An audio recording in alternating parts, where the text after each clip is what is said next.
To make the earrings, we've got gemstone chips, and these are apatite, which is a really pretty turquoise aqua clear gemstone. And the chips are all just different shapes, and we think they're fun, kind of rustic. And then we've got some chain. This is a nice loopy chain. It's about 4 millimeters wide, and we're just going to use a couple links out of this chain. We've got ball head pins and 2 earring wires, and all of this is in silver. And then for tools, we're going to use round nose pliers, and we've got wire cutters. To make the earrings, the first thing we want to do is cut 2 pieces of chain. And we think we'll make these about 5 links of chain here. So I'm going to count 5 links out. 1, 2, 3, 4, 5. And then I'm going to cut the 6th link. And that's how you cut chain, is you just cut right through one of the links. And that's how you break the chain. I'm going to cut through that, and you just throw away that broken one. And then that's one of my chain pieces, 5 links. And I'm going to cut another one just like that. I'm going to hold it here and count 1, 2, 3, 4, 5, and cut the 6th one. Just cut right through that. And then I can use that rest of that chain for another project. Here's our 2 little pieces.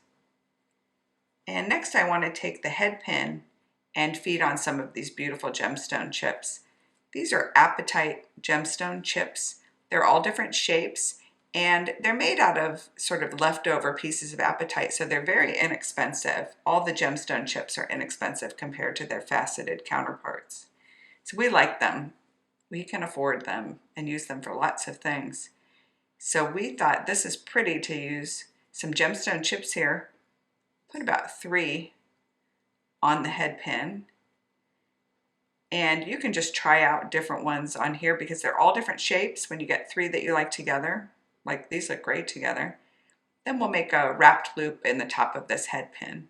So to do that, I've got my round nose pliers. I'm going to pinch the head pin right above the last bead, and I'm going to make a 90-degree bend in the wire. I'm going to reposition the pliers to the top of that 90-degree bend, and I'm going to make a partial loop by going over the top jaw of the pliers. Then I have to reposition so the lower jaw is in that loop. That way I can finish going all the way around to make a complete loop. There's the loop I have in my head pin now. And now I can slide my chain, the last link of my chain, into that loop to attach this little finding to the bottom of the chain. See how it slid that in there? Now I can wrap the loop by grasping across the ring that I just made, and then I pull the tail around the head pin wire right above that last bead 2 times like that. And then I just want to trim that piece of wire with my wire cutters, just cut it close. And then to finish this earring, I'm going to take my earring wire and slide it in to the top link in the chain, slide that down into that loop, and then I just want to press this closed a little bit. And there's one of our earrings. How cute is that? So we're going to make another one to match.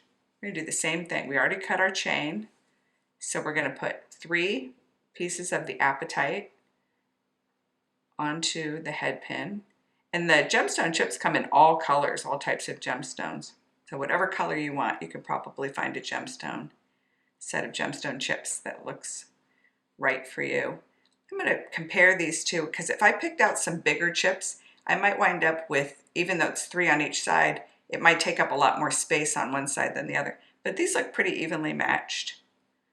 So I'm going to stick with those 3 gemstone chips, but I've got lots to choose from. And I'm going to make my wrap loop in the top just like I did before. I'm going to bend 90 degrees in the wire there, and then I'm going to make a partial loop by going over the top jaw, reposition to the bottom jaw so I can pull that wire the rest of the way around. And then it's easy to forget at this point, but you need to put the last link of the chain in there.